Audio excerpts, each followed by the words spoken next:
Just a little bit on this particular engine. The nozzle itself is said to be made of a ceramic, whereas the nozzle on the Estes engine is actually a compressed clay. So the ceramic should be a lot harder, which is definitely necessary for the very high thrust that we're going to be experiencing. One thing about these engines is that they're very less sensitive to shock, which is good. I just dropped it twice. The reason it's propellant in this is basically a mixture of powdered metal with an oxidizer such as perchlorate mixed into a rubbery substance. So this material is extremely stable, very, very resilient to any type of mechanical shock. The last thing I want to show is the igniter.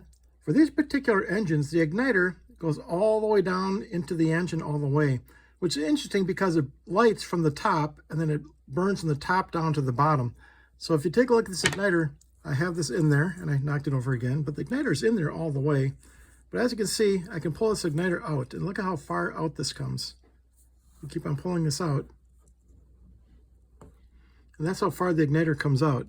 So the igniter, we can see here, goes in and it goes all the way in. Now what's interesting is that when it lights from the top and burns down to the bottom, is that the burning material from the top shoots down and lights the entire engine. Now you might think that burning from the center to the outside would make it burn faster and faster, and it certainly would, in which case the thrust would continue to grow. However, the propellant at the top is actually thinner. So actually it's going to burn out from the top and slowly burn out toward the bottom.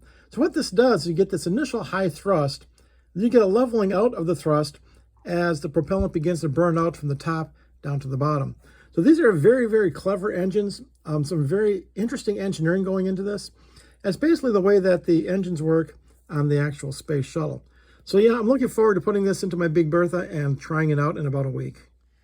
Okay, so I put one of these engines in the back of my Big Bertha, and as you can see, it just slides right in there.